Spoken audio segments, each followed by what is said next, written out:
Hey there, Cubs and Hatchlings. It's Julie Bonk, virtual pet blogger, and today I just want to talk about Lioden and the way that I've been managing my breeding. I've been playing Lioden for a while now.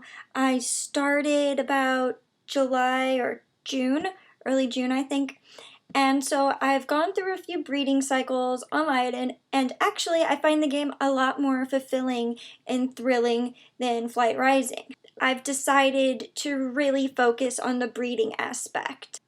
While on Flight Rising, there are 6 different genes a dragon can inherit from their parents. On Lioden, there are more than 10, including markings, their base color, their eye color, their main type, and their main color. So that's a huge difference than Flight Rising.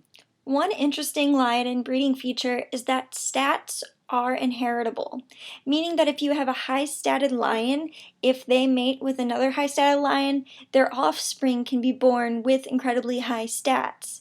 These stats don't actually influence gameplay. What influences gameplay in your lion's hunting abilities is actually what their skill level is, which can only be developed by interacting with your lion and sending them out to develop that stat.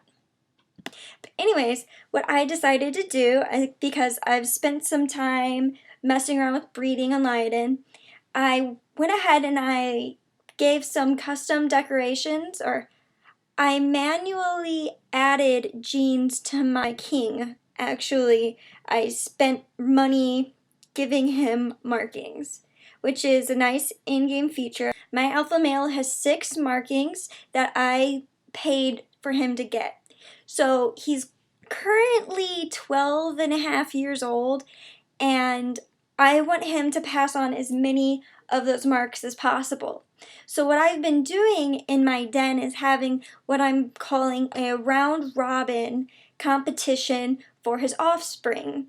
My male is a fiery male. That's a base that is hereditary and rare. So what I'm trying to do is get every female in my den to mate with him, and I broke them up into different brackets.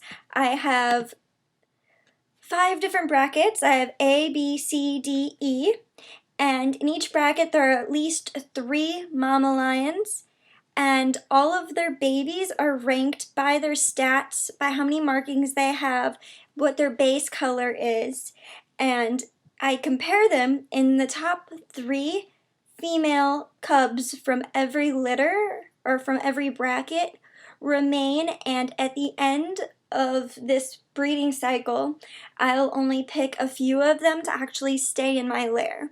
But the point is to get lions that carry on the father's markings that I paid for without actually having to keep that custom lion. Because even though I paid for that lion to have those markings, I don't want to force myself into always having my king male be that male. I want to explore more aspects of the game. So what I'm doing is I'm only saving 3 cubs from every litter that are female, and I'm trying to find a good male offspring that could carry on as many of his marks as possible, with hopefully the addition of the mother's marks, and look good and also have great stats to contribute to my lair, to my den.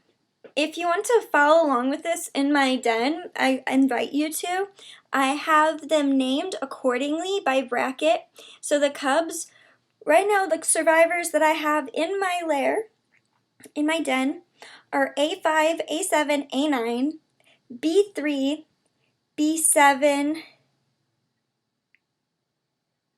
B10, and today I hatched C1. I have a comprehensive spreadsheet. I manage all of my virtual pet games with spreadsheets. So right now what I do is I take an average of all of the lions in my lair, and I try not to bring down that average too much with the addition of new cubs. So I don't want to get a cub that's too much weaker than the rest of the lions in my den. I don't have a desire to have weak, low-statted lions.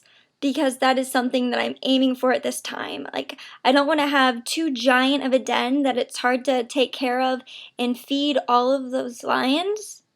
So I'm going to be very picky with what cubs I like. And if I decide that I don't want a cub, I immediately chase them from my den because I don't want to have to feed them or provide for them. And what I'm going to do next breeding cycle, I haven't really decided yet. I think that I'm going to take those mothers who've had fiery babies in the past and have them breed with my king, and then all other lions in my lionesses in my den will go out and they'll breed with lions from other dens, because that's a pretty cool thing to do. My lion is actually, I think he's at a good place where I can be doing this and actually benefiting from it. He has 600 base stats, and if you want to go ahead and send me like a breeding request for him, go ahead and go for it. It's only 150 silver beetles, and that's only because that's required for it to be 150 silver beetles because I've paid to get markings on him. Otherwise, I would have it lower because I really don't care. Like, go ahead, send me breeding requests. I'll accept them. It's all good. Like, I'm not going to hoard this great lion to myself. I think he's pretty good looking. I think he's got good markings. But again, I'm pretty new to the game. So anyways, thanks for watching this video. If you like it, go ahead and subscribe to my channel. I also blog about flight rising and Neopets. I'm looking to do more videos on Lioden, but I need to know if you guys are interested. So if you want to see more videos about Lioden, go ahead and write a comment below telling me what your favorite thing about Lioden is.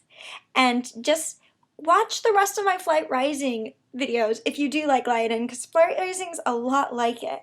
I'm going to go ahead and link some here, so just according to your fancy, go ahead and watch them. Thanks and have a nice day.